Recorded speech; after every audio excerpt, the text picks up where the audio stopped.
Hello everyone. Pleasure to be here. My name is Erick Saldanha. I'm a medical oncologist, and I'm currently working at the Princess Margaret Cancer Center. I do a clinical research fellow in drug development phase 1 unit, and my clinical interests are melanoma and sarcoma.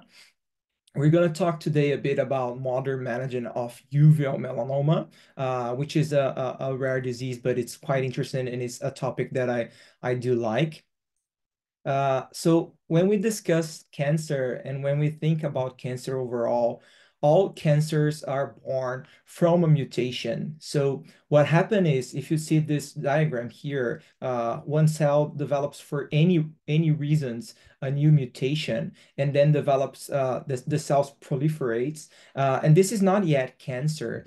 We say this is like when you read pathological reports. This is just atypia or atypic cells, and then more mutations and more cells proliferation. And then usually your body has several mechanisms, your DNA has several mechanisms to correct these DNA errors. But going along, these cells acquire more and more mutations and acquire the ability to proliferate.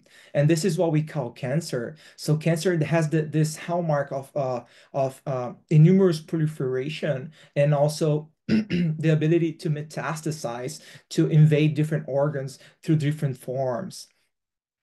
And when we talk about melanoma is a malignancy that can happen across any part of your body. And the most common type of melanoma is we are all more familiar with is the cutaneous melanoma, which is 90% of all melanoma types.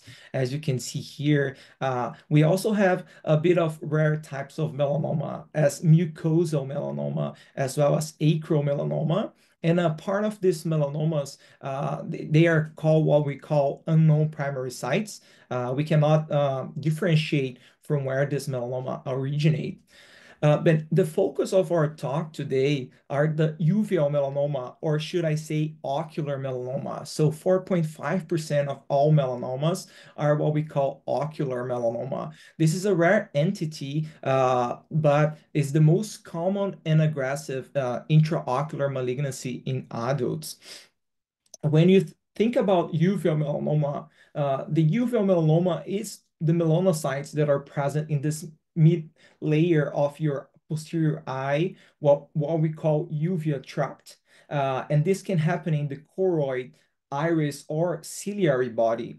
The most common ones are happening in the choroid and ciliary body, and less common and less frequent also in the iris.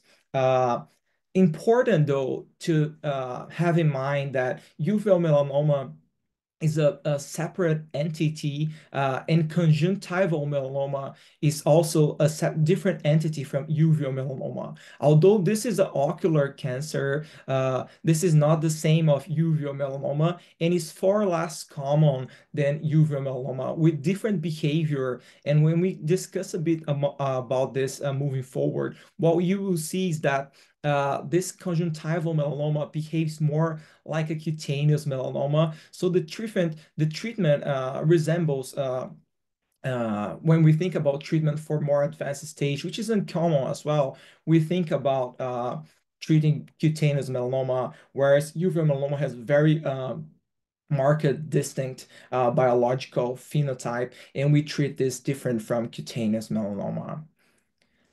So what are the risk factors for uveal melanoma to develop? The reality is that most of this are unknown. We don't really know the etiology of this type of ocular melanoma.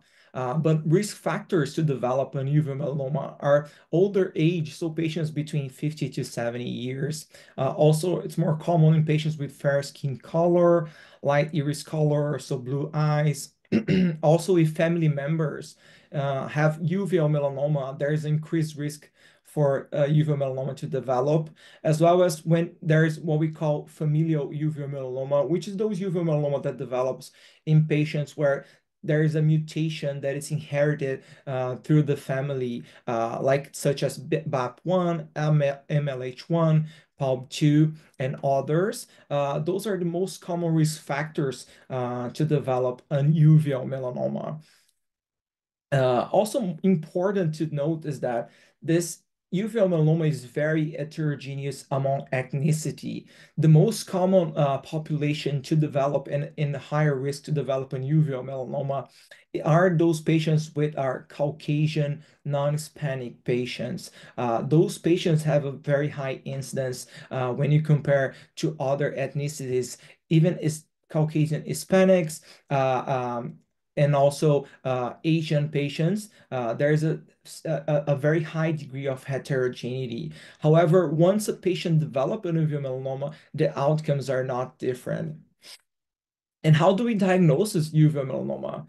Like uveal melanoma can happen and a patient will be totally asymptomatic. And when symptoms happen, this could also happen like a blurred or distorted vision, flashes of light.